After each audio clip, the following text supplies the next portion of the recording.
Never have I ever seen an episode of the Real Housewives of Durban this chaotic until today. Welcome back to this space. I am Loba, and on here I discuss reality TV shows and sometimes I do movies. Of recent, I have been doing more of reality TV shows reviews, but when I started creating content, I wanted to do both. But I don't know why I had leaned more onto reality TV shows.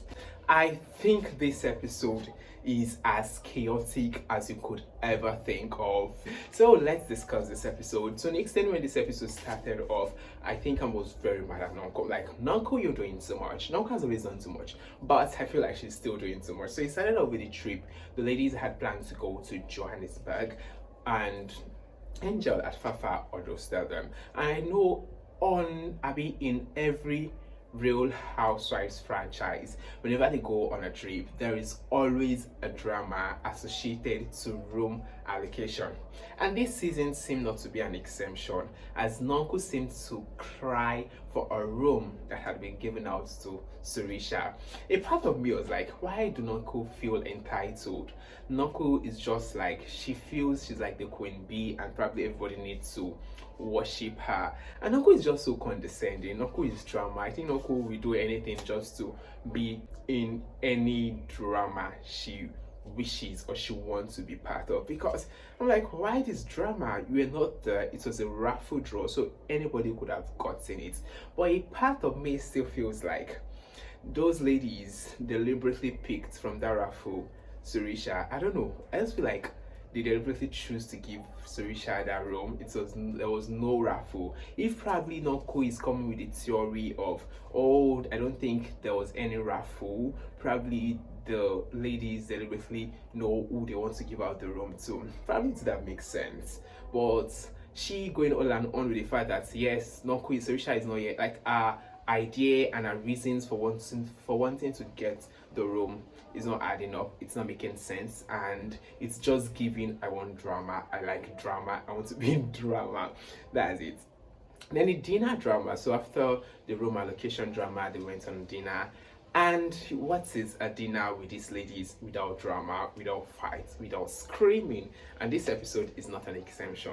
So it started off with Nonku. It's not really started off. They went back to the Sorisha and Nonku drama about room allocation, and the twins had opinion, you get, and Nonku came for them. And I love it for the twins. I love the fact that they decide to shut Nonku up and like, no, you don't do that to us.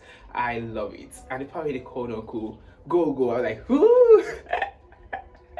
I was like, yes, I love it. I love it. I don't know why. I know Nonku is drama, but some part of me always love when people come for Nonku. And I'm like, okay, give it to us. I think that part was just like hilarious to me. Then the twin, okay, then the Low and the Nonku drama began. You know, there was the battle of the pastors again. I don't know, I think Jojo, and there was this part where Sorisha called Jojo Nonku's backup singer. Like, I love this messy Sorisha can be messy at times, and I think I love the messy where she's like, yeah, are you going to come with your backup? Because we all know Jojo is now a cast on the show, does not have a voice of her own, but all she does is just do whatsoever our bestie Nonku wants. And I'm like, okay, I love it, call her out. Then there was the Low and Nonku back and forth about praying. I feel like Nonku just wants highlight. I feel like Nonku is just so dramatic, and Jojo is always supporting whatever she does. Jojo is blindly loyal to Nonku, because why would she bring up, oh, I think Nonku wants to pray? And Nonku is crazy. Who goes on to pray for a dinner and she's like, God should do something to them? But it's very shady prayer. I think that's one crazy thing about Nonku. She actually entertained us, but she's doing too much. So then there was the situation about age. I'm older, you're not older, and all of that. I think Nonku is just coming for what's her name, Low at all costs. She just wants to get to Low at all costs. I understood that. I think Low brought this on herself because Nonku wanted to be cool with her.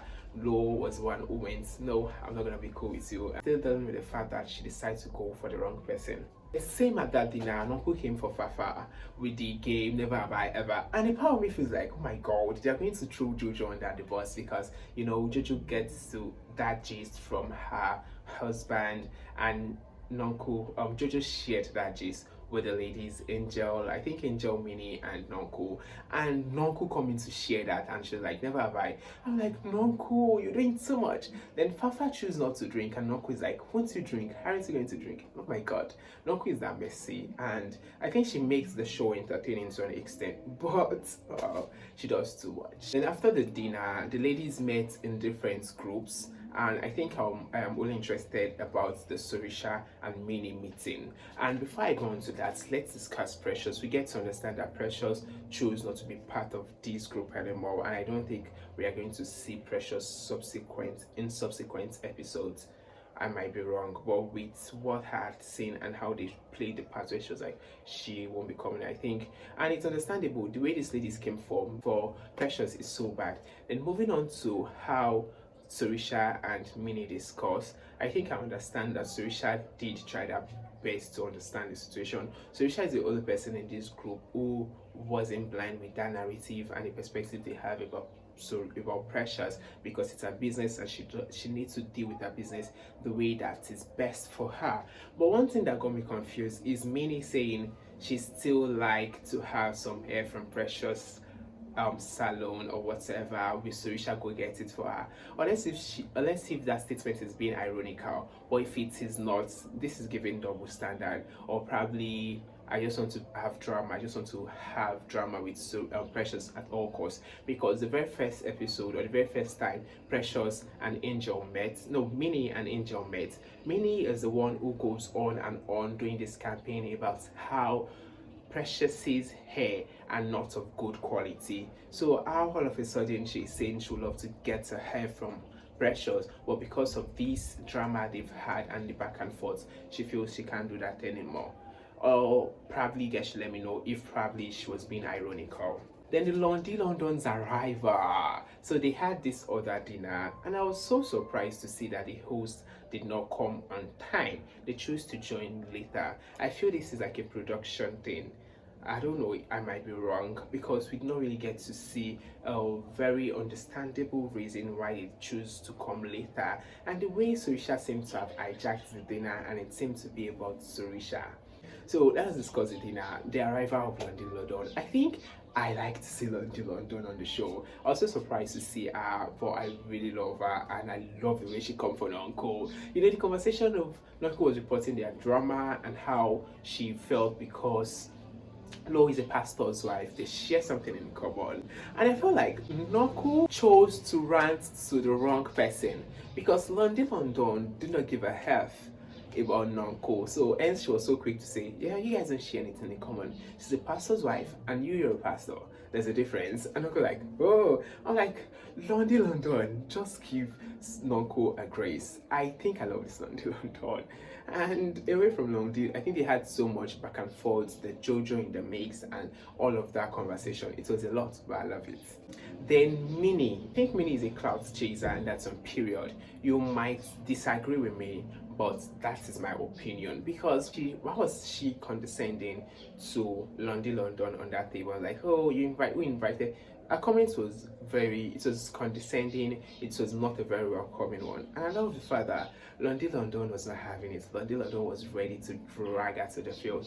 Was ready to drag her to hell, if not that she did not go far with it. But I felt like she was not really welcoming to London. I understand that everybody might not really want to farm London, you get, but if you don't give a F about her, just be there, stay pretty. It's not like you giving like a condescending, like giving a very horrible comment about her, and you expect her to smile at you and give you good energy. So then the twins standing on business about calling Nonku Go. The episode or the part where they called Nonku Go, I'm like, yes, give it to me, give it to us, give it to her. Like, I'm so sure Nonku is that person who is always quick to drag these ladies, and she has this superiority complex when it comes to her relation to the new cast on the show, which I think I like the fact that the twins came for her. Then the Angel and Nonku drama, I was not surprised that they went back and forth, but a part of me feels like what Nonku asked was not so much or it was not a bad one. She was only like trying to know, oh, why are you guys coming this late? I understand that probably Nonku might not be the best person to ask such question if she's that cast who will always come late, and she even came late for an event she hosted. But I don't think she asked a very wrong question. It's a question that they should be expecting, but probably the question is coming from Nonku, so probably Nonku is like the wrongest person to ask such question. Then they being called a child and being called a go-go. I don't see the need for Angel to cry. I don't see the need for Angel to cry because it was a tit for tat something. She called you a child, you called her a granny. If she's trying to age shame you, trying to make you feel too young, you also try to make them feel too old. That's you also make them try to feel too old, and that's on period. So I don't think the Nonku and Angel drama is like a big thing. They both, it's a tit for tat something. Yes, Nonku threw the first blow or the first punch, and I like the fact that Angel stood on business and gave her all she needs to hear. Then she also, I feel like if we have to think of it, Angel really did a lot of messy things than Nonku did. Yes, Nonku started it, but Angel was able to come for Nonku as much as she does need to be taken care of, to be dealt with. So I don't know why why they cry and trying to make it seem as though Nonku is a bad person, but I think you were able to get to her, and that's for Angel. Then the fact that they came for Nonku and abuse, I don't think that's an issue. I think Nonku is, then I don't know, I'd like to get to know more about that. Like, okay, who is she owing and all of that. Then Sorisha trying to like, okay, I don't want to be in this kind of drama. I understand because of stories in the past, and being a billionaire wife, she not to be in drama that speaks of people owing and all of that. I understand, but I don't think that should be a reason why Angel should feel betrayed, because I feel like Angel feels betrayed that okay, it's at times she's having issue, and probably someone like Sorisha, who should have always stand for or stand by, is not supporting her.